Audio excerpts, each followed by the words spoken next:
Bismillahirrahmanirrahim. Assalamualaikum warahmatullahi wabarakatuh. Alhamdulillahi rabbil alamin. Wa sallallahu ala sayyidina Muhammadin wa ala alihi wa sahbihi ajma'in. Wala haula wala quwata illa billahil aliyil azim. Teman-teman semuanya, kita lanjutkan belajar kitab Matan Jurumiyah karangan Syekh Abu Abdillah bin Muhammad bin Daud As-Sunhaji, atau beliau sering digelar dengan Ibnu Ajurrum. Di video kemarin kita membahas tentang bab kalam, yaitu bab yang pertama yang beliau bahas Syekh Ajurrum di kitab Matan Jurumiyah ini. Kemudian di video kali ini kita akan membahas tentang bab i'rab. Video yang kedua dan bab yang kedua.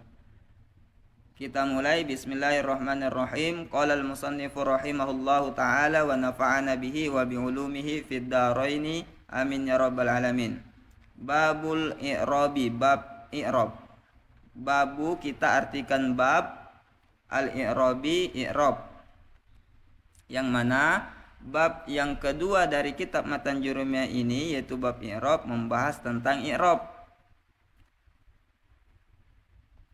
Sekarang kita lihat apa definisi tentang i'rab, apa pengertian tentang i'rab. Beliau membahasnya, al-i'rabu huwa taghyiru awakhiril kalimi. I'rab dia berubah akhir-akhir kalimat, li ikhtilafil awamili, karena berbeda-beda amil-amil, ad-dakhilati yang masuk, alaiha di atasnya, lafzon au takdiron pada lafaz atau perkiraan. Al-i'rabu di sini kita artikan i'rab. Babu artinya bab, i'rabu artinya i'rab. Jadi antara bahasa Indonesia dengan bahasa Arab itu beda-beda tipis, mudah kita pahami. Huwa dia, atau huwa ada juga yang mengartikan yaitu.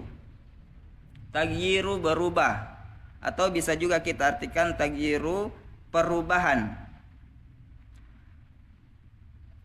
Awakhiri akhir-akhir, al-kalimi kalimat, li karena ini bisa kita pisah sebenarnya, tapi tidak perlu kita jelaskan. Li karena intinya bisa dipisah. Li karena al-ikhtilafi berbeda-beda, al-awamili amil-amil, ad-dakhilati yang masuk, ala bisa kita pisah, ala di atas, haknya, alaiha di atasnya, lafzon pada lafaz, au atau takdiron perkiraan atau pada takdir. Jadi yang perlu kita pahami yang pertama kali, yaitu yang perlu kita ingat terus, dalam istilah ilmu nahwu ada namanya i'rab. Kemudian definisi tentang i'rab, kata beliau Syekh Ajurrum di sini di bab seputar bab ini, taghyiru awakhiril kalimi, itu yang pertama. Taghyiru awakhiril kalimi, berubah akhir-akhir kalimat. Berarti ada satu kalimat, akhir kalimat itu berubah. Apakah nanti berharokat dhammah, berharokat kasroh, berharokat fathah, atau sukun. Kemudian yang kedua, liikhtilafil awamilid dakhilati alaiha, karena berbeda-beda amil-amil yang masuk kepadanya atau di atasnya. Jadi di sini kita garis bawahi juga, nanti dalam kalimat bahasa Arab ada namanya amil, yang mana amil ini yang menyebabkan perubahan itu terjadi. Jadi i'rab adalah perubahan akhir kalimat karena disebabkan oleh amil yang masuk kepadanya. Kemudian perubahan itu nanti bisa kita lihat pada dua hal. Yang pertama, ada kalanya pada lafaz kalimat, kemudian ada kalanya pada takdir. Perubahannya bisa berupa dua keadaan.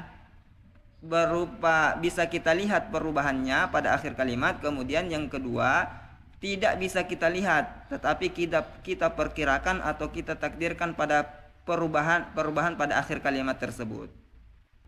Jadi intinya kata beliau, i'rab adalah perubahan akhir kalimat karena berbeda-beda amil yang masuk kepada kalimat itu, kemudian ada kalanya berubah pada lafaz atau perkiraan. berubah secara lafaz atau kita perkirakan perubahan itu. Jadi jelas bisa kita pahami. Kemudian beliau melanjutkan pembahagian i'rab. I'rab dalam ilmu nahwu itu terbagi-bagi. Beliau katakan wa aqsamuhu arba'atun, dan pembahagiannya ada 4. Raf'un rafa, wa nasbun dan nasab, wa khafdun dan khafat, wa jazmun dan jazam.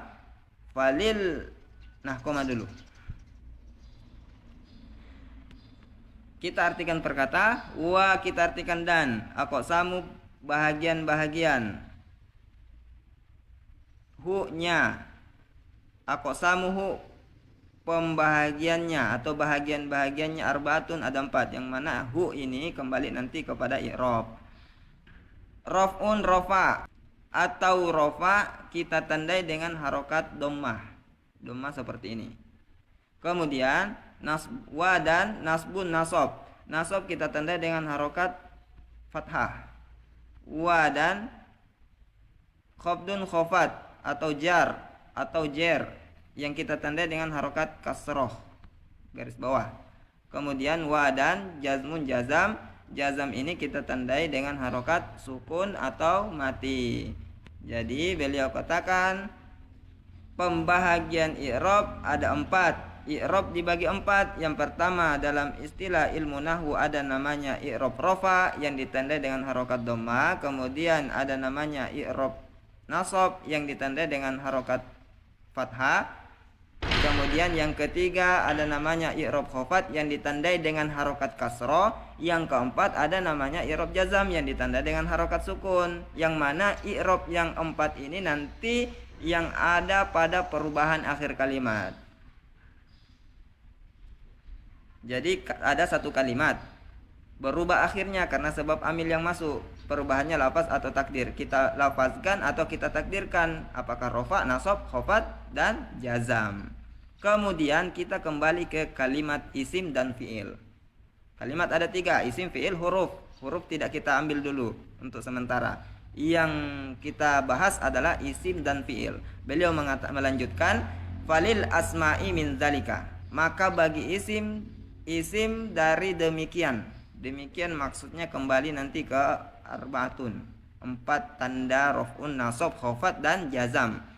Falil asma'i min zalika, maka bagi isim-isim dari demikian yang 4, ar-raf'u rafa, wan nasbu dan nasab, wal khafdu dan khafat, wala jazma fiha dan tidak ada jazam padanya. Nah, sebelum kita jelaskan, kita artikan perkata terlebih dahulu untuk menambah kosakata supaya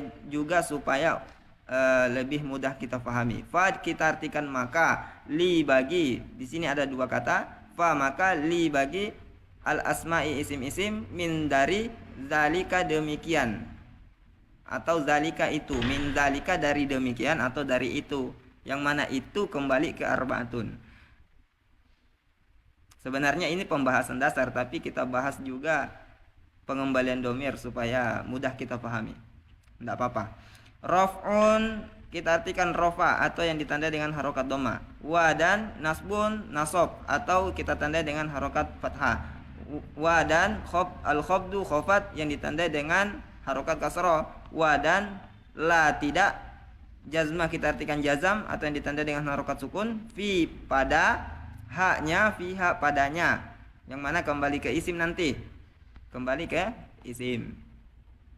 Berarti beliau mengatakan di sini dari 4 i'rab dibagi 4. Kemudian dari 4 tanda i'rab ini rafa, nasab, khafat, jazam yang dimiliki oleh kalimat isim adalah rafa yang bisa berarti isim nanti bisa kita rafakan. Kemudian yang dimiliki isim nasab berarti ada nanti kalimat isim yang bisa kita nasabkan. Yang ketiga khafdun khafat, ada kalimat isim bisa kita khafatkan. Kemudian wala jazma fiha dan tidak ada jazam padanya, artinya padanya isim. Berarti isim tidak ada yang dijazamkan. Nah, dari situ bisa kita pahami. Dari 4 tanda yang dimiliki oleh kalimat isim yang bisa masuk kepada kalimat isim ada 3, rafa, nasab dan khafat. Jazam tidak masuk. Kemudian setelah isim beliau membahas tentang fiil. Walil af'ali, dan bagi fiil-fiil min zalika dari demikian 4, sama juga seperti isim, demikian yang 4. Ar-raf'u rafa, wan nasbu dan nasab, wal jazmu dan jazam, wala khafdu fiha, dan tidak ada khafat padanya. Wa kita artikan dan li bagi al-af'ali fiil-fiil min dari zalika demikian ar-raf'u rafa, wa dan an-nasbu nasab, wa dan al-jazmu jazam, wa dan la tidak khafdu khafat atau jar fi pada haknya, fi hak padanya. Jadi maksudnya tanda i'rab yang 4 yang dimiliki oleh kalimat fi'il nanti dalam bahasa Arab ada 3, yaitu rofa. Berarti bisa kita pahami bahwa ada kalimat bahasa Arab, kalimat fi'il yang bisa kita rofakan, kemudian ada kalimat fi'il yang dinasab, kemudian ada juga kalimat fi'il yang dijazamkan, bisa kita jazamkan.